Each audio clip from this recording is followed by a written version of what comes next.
দেশের অর্থনীতি এখন আর ভঙ্গুর অবস্থায় নেই।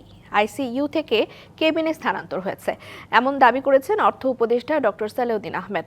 এদিকে জ্বালানি উপদেষ্টা ফাউজুল কবির খান জানিয়েছেন, যুক্তরাষ্ট্রের নিষেধাজ্ঞায় জাহাজ সংকটে এলপিজি সময় মতো আমদানি করা যাচ্ছে না, তাই সংকট দেখা দিয়েছে। সকালে আলাদা দুটি অনুষ্ঠানে তারা এই কথা বলেছেন।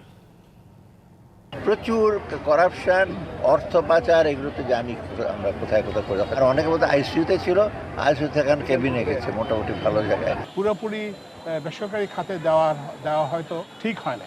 তো এই জন্য আমরা এখন একটা সিদ্ধান্ত নিয়েছি যে আমরা সরকারি খাতেও আমরা এলপিজি আমদানি করব, এবং এই জন্য সরকারের যে আমাদের যে প্রতিষ্ঠান আছে বাংলাদেশ পেট্রোলিয়াম কর্পোরেশন, তাদেরকে অনুমতি দেওয়া হয়েছে। আমরা আশা করছি যে খুব শীঘ্রই এটা একটা সহনীয় পর্যায়ে চলে আসবে।